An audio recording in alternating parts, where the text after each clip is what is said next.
The Speaking Statements, the podcast of statements about the 50 U.S. states. Like this video, subscribe to the channel, and click the bell for alerts for when a new episode is released. Hello, listeners. We're glad to have you here for the beginning of season 4. We're talking about the city that never sleeps, New York. We have a guest here. I want to introduce Becca Kesting, who lives in New York right this very second, to talk about New York today. Hi, Becca. Hi, Julian. I have some questions about New York that I want you to answer. My first Okay. question is, can you tell me about the Big Apple? Uh-huh. Yeah, the Big Apple is a nickname for New York City that was popularized by a journalist, John Fitzgerald. New York City is the city in the United States that has the most people in it. It's made up of 5 boroughs, which are kind of like counties. There's Manhattan, there's Staten Island, Queens, Brooklyn, and the Bronx. There's over 800 languages spoken in New York City. So it's a lot of people from a lot of different places. And it is historically, but also now, is one of the biggest gateways for legal immigration in the United States. New York City is a bunch of islands really put together. And so there's a lot of bridges and tunnels that go in and out of the city. And to get on and off the city, you have to take trains, subways, buses, and sometimes even ferries. So there's like boats that go around and out of the city. But also a lot of times people will walk or they'll bike to get around. And it's a big metropolitan city, so it's a center of finance and commerce, entertainment, academics, arts and fashion, and also the headquarters of the United Nations. So many things going on in New York City all the time. Wow, good answer. My second question is, what kind of foods are popular in New York? Well, I should say that, New York City is a little different from the rest of the state of New York. We call it downstate and upstate. So New York City and Long Island are kind of considered downstate, and upstate is pretty much everything else. So in New York City, but also the rest of the state, pizza is very, very important. So there's like the New York slice, which I know in Chicago you guys have the Chicago style pizza. It's a little different than that. But then also bagels. You can get your bagel with lox, which is like smoked salmon, or even like an egg and bacon and cheese if you want for breakfast. Harlem, which is the neighborhood where I live, is known for chicken and waffles and other soul food, but also hot dogs are really a big part of New York City, but also the rest of New York. There's Nathan's Famous Hot Dogs, which is out on Coney Island, but also like all different sorts of hot dogs for all different parts of the state. So there's Michigan Red Hots, there's mini dogs, there's the white hots, the red hots, there's all different types of hot dogs. Also really famous for cheesecake, so New York style cheesecake. Outside of the city, Buffalo, New York is very well known for its buffalo chicken wings. Also, potato chips were invented in Saratoga Springs, New York. And the first sundae is documented to have come, like the first ice cream sundaes is documented to come out of Ithaca, New York. Now, I didn't know this, but I was researching for this and I learned that Jell-O was invented in Leroy, New York. So lots of different types of foods for different parts of the state. Wow, I heard that the cheese is extra good on pizza, and if you hold the pizza by a crust that flops over. Yeah, it's pretty good. Do you like Chicago style pizza though better? I don't know. The pizza Yeah. that I have in every state so far is pretty good. Yeah. Mostly that's the right answer, is that pizza is just good. Yeah. My third question is, can you tell me about Lake Erie and Lake Ontario? Yeah. So as you probably know, They're both Great Lakes. Do you know the names of the other Great Lakes? Huron, Superior, and Michigan. Very good. And you live right by Lake Michigan, and that's the lake I grew Yeah. up living on as well. Yeah. So Lake Erie and Lake Ontario are part of like the southern and also the most eastern parts of the Great Lake. Lake Erie is the fourth largest Great Lake. It's the most southern and it's the shallowest. It's right on the border between Canada and the United States. It has lots of different cities on it from the United States. So Cleveland is on Lake Erie, but also Buffalo, Erie, Pennsylvania, and Toledo.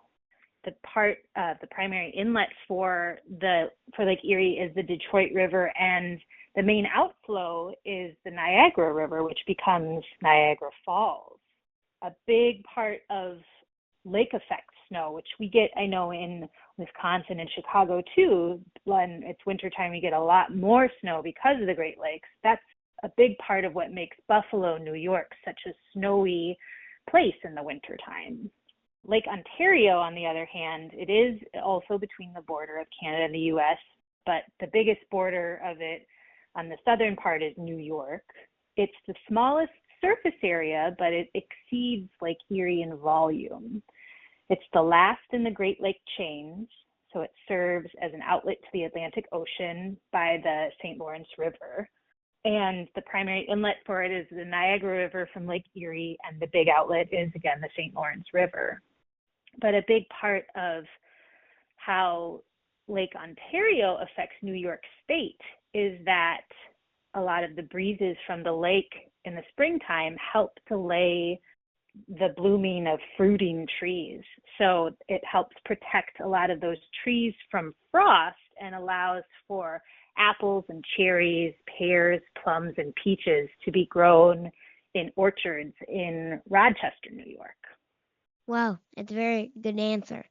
My fourth question is, can you tell me about the block parties in New York City? Yeah. Well, in New York City, we all live really close to each other because there's so many people, and most people don't have backyards. So a lot of times it happens in the summer, but it'll happen at other times of the year too. We'll close the streets so that you can't drive down it, and we'll have a block party. So that is usually put on by like community organizations, and there'll be different foods and people cooking out. They'll have music and sometimes dancing. Every block party is different. Sometimes there's like, those bouncy houses that they have and other games for kids. But the best, I think, is when the fire department will come around and they will open up the fire hydrants, and they'll put a special opening on it that kind of makes it a sprinkler. So then we get to have a sprinkler in the middle of the street, and that's really nice because it can get pretty hot here in the summer.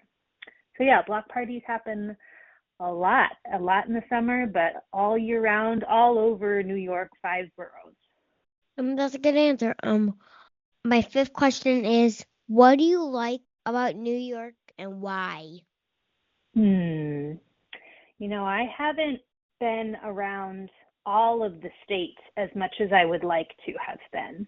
But what I think is pretty cool about this state is that there's so many different types of areas in one state. So there's the city that's really bustling and busy, but then there's also in more of the upstate parts, it's a lot of meadows and forests, rivers, farms. There's a lot of mountains and lakes. And I think that's really cool. And I can, if I want to, I can get out of the city pretty easily by all of the trains and subways and get out to see a lot of the big, beautiful parks. So that's one of the things I want to do more of, is like go to Niagara Falls and the Adirondacks, the Catskills. I have been out to Montauk on Long Island, and that was really beautiful. So there's a lot of beautiful parks and a lot of green areas in this state. That's what I like about it. Well, that's a good answer. My sixth and last question is, what's the best and worst parts of New York and New York City? Let's start with like the worst parts. The worst parts are I'm not a really fan of summer and how hot it gets. So right now it's pretty hot in this city. In the summertime, it will be really smelly on the streets. Like it'll smell like hot garbage sometimes because the garbage is sitting out. And it's hard to live in a place where there's so many buildings and so many people, and to live in a small space, because I live in an apartment, I don't live in a house. And I missed having as many trees as I used to have when I lived in Wisconsin. But the best parts are that it's really very cool to live by so many different types of people and to all live close together. You learn a lot about different types of people and you get to experience different cultures. I love that I don't have to own a car and that I can take the subway and trains in and out of the city and around the city, and I can get to work just by taking public transportation. I think that's pretty cool. And the part that I really love about living in New York City is that it's a big center of the arts. So like Broadway is here and there's a big dance community here. So I get to go see things like musicals and dance, theater. I get to go to museums, all that kind of stuff. And I really like that about New York City. Yeah. Well, I'm done with my questions about New York. We're glad to have you here for New York and talk about New York and New York City for all of us. Yeah. It was nice talking with you too, Julian. You know, if you guys ever want to come visit, we will make sure we show you a good time in the city. All right. Have you been to New York ever, Julian? No, but it's one of the states that I'm really wanting to go to. Well, bye. Bye, Julian. Now we'll do my notes about New York. Surprisingly, it is the only state that will end in a K. It borders 5 states: Vermont, Pennsylvania, New Jersey, Massachusetts, and Connecticut. It also borders Canada, Lake Erie, Lake Ontario, and the Atlantic Ocean, which is 9 things altogether. Albany, the capital, is on the Hudson River. It became a state in 1788. It was the 11th state. The largest city is New York City, which I'm sure many of you know. The Empire State Building is in New York City. It is 1,250 feet tall. Niagara Falls is on the border of New York and Canada. Niagara Falls is a waterfall that has a 180-foot drop. The Harriet Tubman home is in Auburn, New York. Theodore Roosevelt, the 26th president, was born in New York City. Now we'll do the fast facts with Leo. Start us off, Leo. What is the state key? It's sugar maple. What is the state flower? It would be the rose. What is the state bird? Probably the bluebird. What is the state fruit? That would be the apple. What is the state animal? State animal is a beaver. What is the state fish? A brook trout. What is the state muffin? It would be the apple muffin. What is the state insect? It's the ladybug. What is the state shell? It's the bay scallop. What is the state beverage? It's going to be milk. Bye. And last but not least, we have the New York Quarter, which is a picture of the Statue of Liberty, an outline of the state, and word that's a gateway to freedom. That's all for today, but check in next week for another episode. I'm going to tell you, bring ice cream. It's going to be hot. Bye. Thank you for listening to the Speaking Statements.